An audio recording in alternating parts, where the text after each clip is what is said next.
कतिपय साथीहरूले के हाम्रो भिडियो पनि लाइक गरिदिनु, हाम्रो प्रोफाइल पनि भिजिट गरिदिनु भनेर कमेन्ट गर्नुहुन्छ। मैले चाहिँ जो मेरो फेसबुकमा चाहिँ अगाडि पेजमा आउँछ, मैले चाहिँ साथीहरू सबको भिडियो लाइक गर्दै आउँछु। कमेन्ट कसैको मात्रै गर्छु, लाइक त प्रायः जस्तो सबको गरिदिन्छु के। आफ्नो फोर यू पेजमा आएको भिडियो जति हजुरले पनि सबको लाइक गरिदिनु होला। के साथीहरू सन्चै हुनुहुन्छ? म पनि एकदम सन्चै छु। म चाहिँ सुनिता प्युठान माण्डवी 5 आँपचौरदेखि सबैलाई स्वागत गर्छु मेरो मिनी ब्लगमा। साथीहरू म चाहिँ बिहान उठेर सबभन्दा पहिला चाहिँ मेरो रुटिन चाहिँ तातो पानी खाने। अब चाहिँ चिल्लो पिरो अमिलो धेरै खाइन्छ, त्यही भएर मैले चाहिँ प्रायः जस्तो तातो पानी खान्छु। यो तातो पानी खान लादेखि चाहिँ मलाई चाहिँ अलि मैले चाहिँ औषधि खाएर राख्न पर्थ्यो ग्यास्ट्रिकको, बुटुल गरिलिउँथे। यो चाहिँ तातो पानी खाएदेखि धेरै भयो, बिमारी पनि भएको छैन। त्यसैले हजुर पनि बिहान यस्तै मन तातो पानी बनाएर खानु भइसक्यो। हजुर कागती राखेर खाए झन् एकदम राम्रो। मैले चाहिँ कागती राखेर खान्न, मैले त्यत्तिकै खान्छु साथीहरू। यहाँ चाहिँ हाम्रो चाहिँ सिन्कीको झोल पकाउँदैछु आज मैले। कुराकानी गर्दा गर्दै हाम्रो सिन्कीको झोल पनि पाकिसक्यो साथीहरू। कोकोलाई मनपर्छ सिन्कीको झोल। यता चाहिँ हेर्नु न, बाबुले चाहिँ सिन्कीको झोल र आलु खाँदैछ रोटीमा। फेरि उसले चाहिँ पुरै रोटीमा भरेर खाँदैछ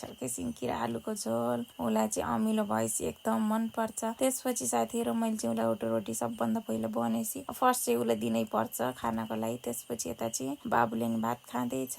बाबुले चाहिँ नास्ता पनि खाइसक्यो। त्यसपछि मैले चाहिँ यो चाहिँ चामल पिसेर हिजोको जस्तै नास्ता बन्दै बाबुले स्कुल लैजाने त्यही चाहियो भनेर जिद्दी गरेर अब चाहिँ उसले चाहिँ एकदम मिठो भएछ, त्यही भएर त्यही बनिदिनु भने मैले चाहिँ त्यही बनिदिएँ। त्यसपछि साथीहरू बाबु स्कुल गइसक्यो। मैले चाहिँ यहाँ चाहिँ अब बिहानका भाँडा धुन पर्यो, नास्ता खाएको यताउति भाँडा पनि धोइसकेँ मैले चाहिँ साथीहरू। भाँडा धोइसकेपछि अब चाहिँ काम चाहिँ यहाँ चाहिँ चुलो पोत्ने। त्यसपछि अब चाहिँ बिहानको काम चाहिँ सक्यो मेरो चाहिँ।